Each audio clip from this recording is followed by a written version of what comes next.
Mi nombre es Sebastián Ramírez, soy profesor de Física General 1 por la Universidad de Costa Rica. El día de hoy vamos a estar viendo el tema de las leyes del movimiento del libro Serre-Jewett, capítulo 5. Vamos a empezar. En primer lugar, vamos a ver los contenidos para la presentación de hoy. Tenemos los temas de fuerza, primera ley de Newton, masa, segunda ley de Newton, fuerza gravitacional y peso, tercera ley de Newton. Vamos a ver un modelo de análisis con la segunda ley de Newton y finalmente vamos a terminar el tema con fricción. Si recordamos del capítulo 2 y capítulo 4, el estudio de cinemática era el estudio de el movimiento, pero sin saber o sin importarnos las causas de este movimiento. Ahora para el capítulo 5 va a ser el opuesto. Vamos a interactuar con las causas de este movimiento, empezando por la fuerza. La fuerza se define como una interacción física entre dos o más objetos, la cual puede ocasionar o no cambios en su movimiento. Por ejemplo, jalar un carrito, patear una bola o un bloque de hierro que es atraído por un imán. Hay distintos tipos de fuerza, pero vamos a hacer la separación entre fuerzas de contacto definidas, ejemplificadas en la figura A, B y C, es decir, hay contacto entre el objeto que ejerce la fuerza y el objeto que está teniendo la fuerza ejercida sobre él, y también está la fuerza de campo, que no hay un contacto directo entre ambos objetos, pero tienen propiedades internas que ocasionan que se genere la fuerza. Unos ejemplos de fuerzas de campo son las fuerzas gravitacionales, la fuerza electrostática y la fuerza magnética. Muy importante, la fuerza es de carácter vectorial, es decir, que tiene magnitud y dirección.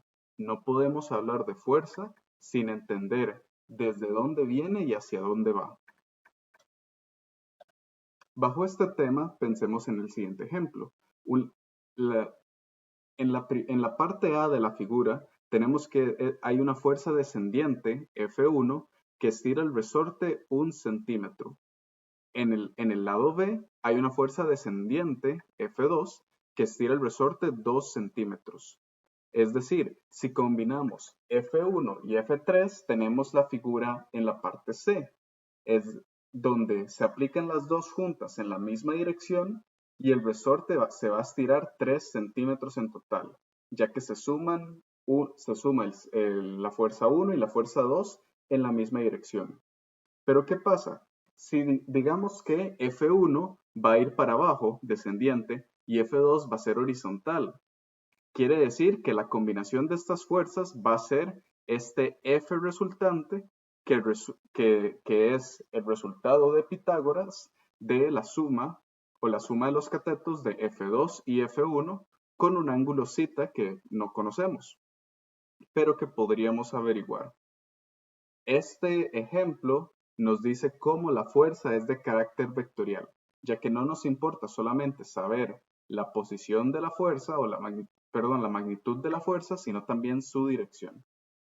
Ya entendiendo bien el concepto de la fuerza, vamos a ir hacia uno de los temas básicos a la hora de estudiar las fuerzas, que son las leyes de Newton, empezando con la primera ley de Newton. La primera ley de Newton se puede entender como la tendencia de un objeto de mantenerse en una aceleración cero a menos de que haya una fuerza que interactúa sobre él. Por ejemplo, pensemos en un carro que se está moviendo a una velocidad constante. El carro, si ignoramos la fricción por un rato, el carro se va a seguir moviendo a esa velocidad constante aun cuando quitamos el pie del acelerador. Es decir, la inercia del carro lo mantiene en movimiento. Otro ejemplo, pensemos que ese mismo carro choca y se detiene súbitamente. El cuerpo del pasajero que está dentro del carro va a salir disparado hacia adelante, ya que va a continuar moviéndose aun cuando el carro se detenga, lo cual podemos ver en el video que está en pantalla. Es decir, el cuerpo del pasajero tiene una inercia separada del cuerpo del carro cuando el carro se detiene súbitamente. Para encontrar respecto a que nuestro objeto tiene una aceleración de 0, hay que encontrar cuál es el marco referencial que utilizamos nosotros. Cuando encontramos ese marco referencial podemos decir lo siguiente, que en ausencia de fuerzas externas y cuando se observa desde este marco referencial inercial, el objeto en reposo se va a mantener en reposo y el objeto en movimiento va a continuar en movimiento con una velocidad constante. Esto es, con una rapidez constante y en una línea recta, siempre y cuando no se rompa ese marco referencial inercial. El siguiente tema que vamos a ver hoy es el de la masa. La masa es la propiedad de un objeto que describe cuánta materia hay dentro de este objeto. Es decir, si pensamos en el ejemplo de un carrito de compras cuando está vacío tiene una masa pequeña. En cambio, cuando está lleno de comida, tiene una masa mucho más grande. Ok. La masa no es lo mismo que decir el peso, ya que el peso depende de la aceleración por gravedad, sino más bien la masa es completamente dependiente de la materia que está dentro de ese objeto. En el Sistema Internacional de Medidas, la masa se mide en kilogramos. Y pensemos en lo siguiente, en un resultado experimental, mientras más grande sea la masa de un objeto, menos aceleración va a tener bajo la acción de una fuerza conocida. Es decir, si ustedes tienen que aplicar una fuerza leve para mover el carrito de compras vacío, a medida que van llenando el carrito de compras, la fuerza que tienen que aplicar en ese mismo carrito tiene que subir y tiene que subir, ya que está aumentando la masa del carrito con todas las compras que lleva dentro y esto va a hacer que bajo una misma fuerza acelere menos esta masa, ya que está teniendo una mayor resistencia al movimiento. Podemos describir la masa al comparar cómo esa misma fuerza ocasiona cambios en el movimiento entre los objetos. Es lo que nos da la igualdad que tenemos en pantalla, donde la masa 1 sobre la masa 2, es decir, la relación entre dos masas de dos objetos, es igual a la aceleración 2 sobre la aceleración 1. ¿Qué significa esto? Que si yo tengo dos objetos, M1 y M2, y yo le aplico a esos dos objetos la misma fuerza, me va a generar una aceleración 1 y aceleración 2 que van a seguir la relación que está puesta en pantalla en este momento. Con esta relación vamos a ver o vamos a poder entender la segunda ley de Newton, que se puede leer de la siguiente manera. Cuando se observa desde un marco referencial inercial, la aceleración de un objeto es directamente proporcional a la fuerza neta que actúa sobre él e inversamente proporcional a su masa. En otras palabras, la suma de todas las fuerzas vectoriales sobre un objeto es igual a la masa de ese objeto multiplicada por la aceleración de ese objeto. Si nosotros tenemos el siguiente ejemplo, donde tenemos una masa 1 a la cual le están afectando diferentes fuerzas F1, F2, F3, F4 y F5, vamos a tener que el resultado de esta sumatoria de fuerzas va a ser esta sumatoria de fuerzas, que va a aplicarse en esta dirección y va a ocasionar que la masa 1 se comienza a mover en esta dirección, ya que la sumatoria de todas las fuerzas va a tener la misma dirección que la aceleración resultante del movimiento de esta masa. El siguiente tema para la lección de hoy es la fuerza gravitacional y el peso. Y para esto ocupamos pensar en que todos los objetos son atraídos a la Tierra. La Tierra ejerce una fuerza de atracción llamada fuerza gravitacional, De hecho, no solamente la Tierra genera fuerza gravitacional, sino todos los objetos que tienen masa generan esta fuerza gravitacional. Sin embargo, solamente los objetos con mucha masa ejercen una fuerza de manera significativa, como los planetas y los satélites a nivel astronómico. Uno personalmente con sus 60, 80 kilos de masa no va a generar ninguna fuerza gravitacional, pero es importante saber cómo esto se refleja dentro de lo que se llama el peso. El peso es lo que entendemos como la fuerza gravitacional generada dentro de un objeto y se puede obtener al multiplicar la masa del objeto por la aceleración de gravedad en el planeta en el que estamos hablando. Si estamos en la Tierra, quiere decir que vamos a utilizar G, el cual es 9.81 metros por segundo, y esto nos va a dar el peso. Algunas notas respecto al concepto del peso. El peso es variable a la aceleración por gravedad. La masa no lo es. Es decir, uno si estuviera en la Tierra o si estuviera en la Luna, va a tener la misma masa, pero diferente peso. La masa como tal se mide en kilogramos. El peso, por otra parte, se mide en newton, que es kilogramos por metros por segundo cuadrado, o en libra, que es la unidad del sistema usual de Estados Unidos para medir pesos, o para medir fuerzas. El siguiente tema del día de hoy es el de la tercera ley de Newton, lo cual habla de que las fuerzas son interacciones entre dos objetos. Es decir, cuando el objeto 1 ejerce una fuerza sobre el objeto 2, el objeto 2 ejerce una fuerza igual y opuesta hacia el objeto 1. El concepto de la tercera ley de Newton es básicamente una definición física del karma. Por ejemplo, la fuerza de la lámpara que está en este escritorio, la lámpara ejerce una fuerza de su peso hacia el escritorio.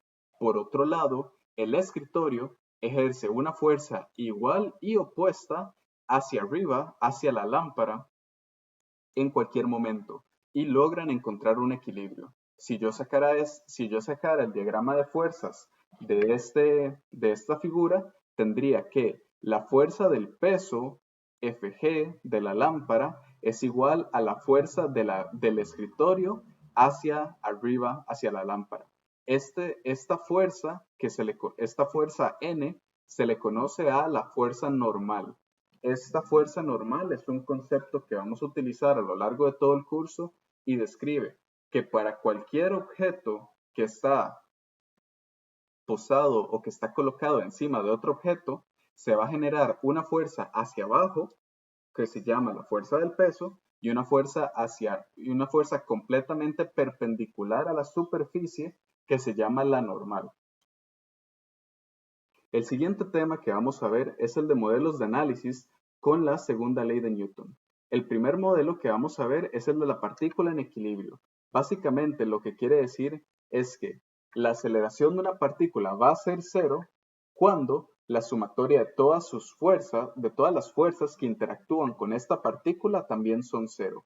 Esto se le llama una partícula en equilibrio, donde la velocidad que tiene la partícula es nula o es de velocidad constante. Por ejemplo, tenemos la figura donde está el candelabro que tiene un peso que jala para abajo y una tensión de la cadena que lo jala para arriba. Es decir, tengo una tensión hacia arriba y un peso hacia abajo. Si yo hiciera la sumatoria de estas dos fuerzas, puedo saber que la sumatoria de fuerzas en Y de este candelabro es la tensión menos el peso. ¿Por qué menos? Porque la tensión jala para arriba, el peso jala para abajo. Y esto va a ser igual a cero porque yo sé que este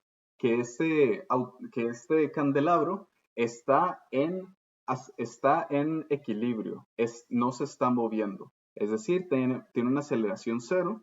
Y yo de esto puedo derivar que la tensión de la cadena del candelabro es igual al peso del candelabro. Por otro lado, el segundo modelo que vamos a ver es el de una partícula bajo una fuerza neta. ¿Y qué significa esto? Significa que un objeto va a experimentar aceleración cuando su movimiento se puede describir como una partícula donde la fuerza neta es diferente de cero. ¿Ok? Es decir, la fuerza neta va a ser igual a a la masa de ese objeto multiplicada por la aceleración que está teniendo este objeto. Por ejemplo, tenemos este automóvil que está situado en una cuesta con una pendiente de Theira.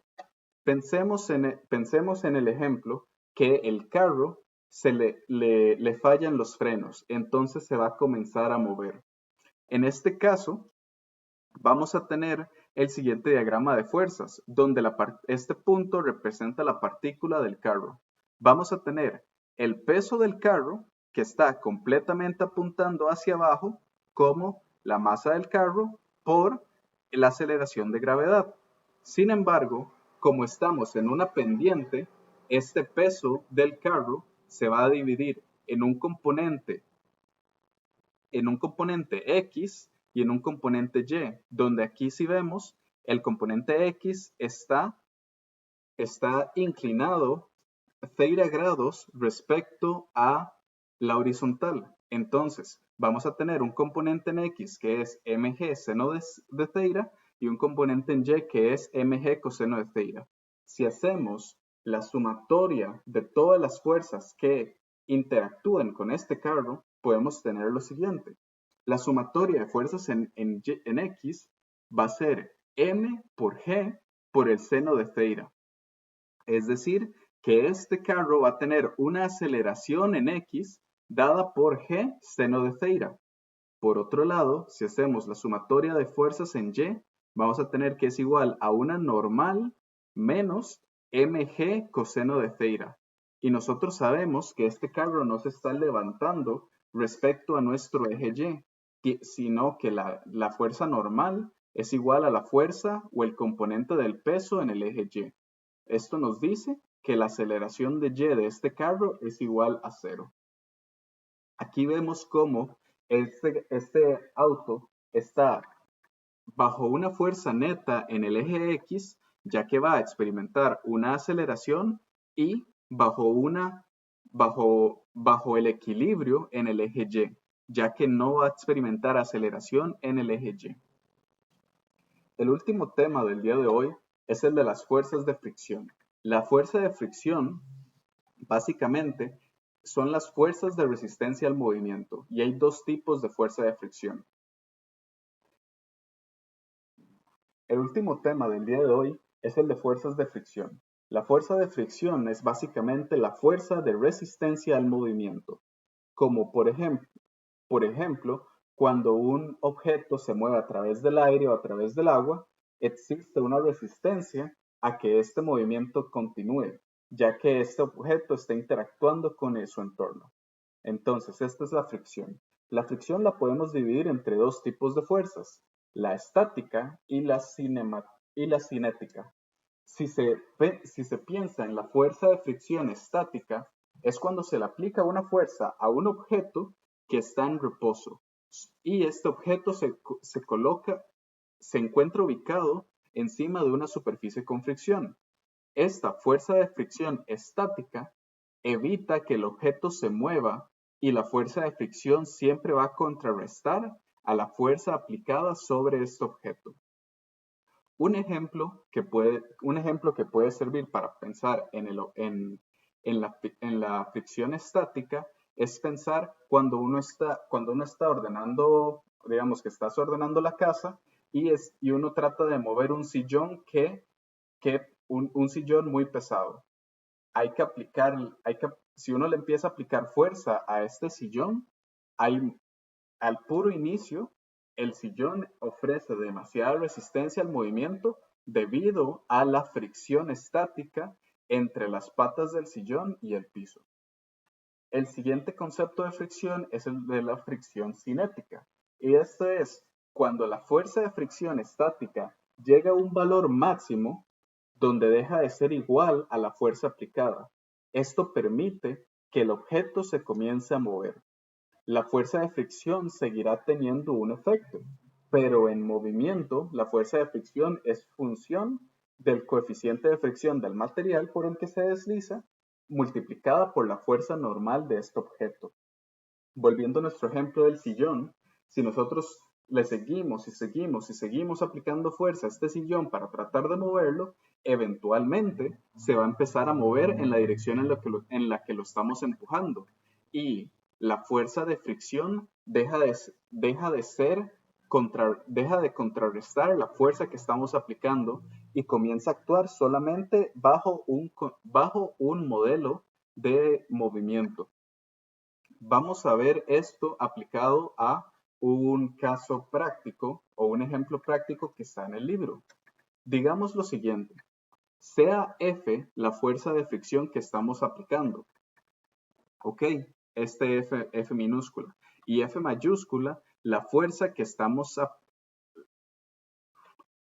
El siguiente ejemplo: sea F mayúscula la fuerza que le estamos aplicando a este balde de basura y F minúscula la fuerza de fricción que se genera entre el balde y el piso. Cuando el valor de F mayúscula es pequeño, para fuerzas pequeñas, la magnitud de la fricción es igual a la magnitud de la fuerza aplicada. Y lo podemos ver según esta gráfica, lo que se define como región estática. Cuando para los valores de F muy pequeños, entonces vamos a tener que la fricción es completamente igual a la fuerza generada. Es decir, está oponiéndose al movimiento de manera fija. Hay un punto límite donde se llega aquí, donde la fuerza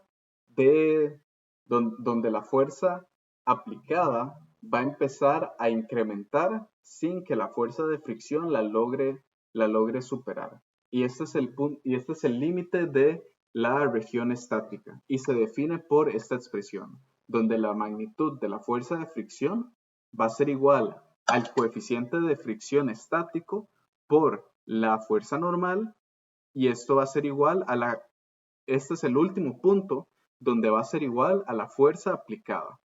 ¿Ok?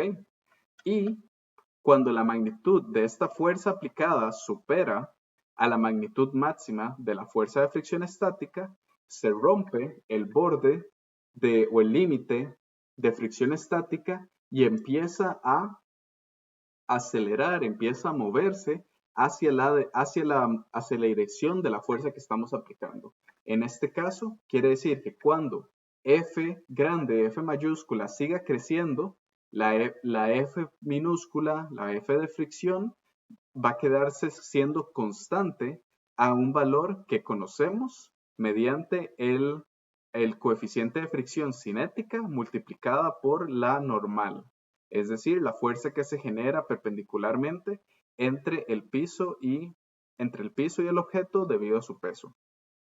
¿Ok?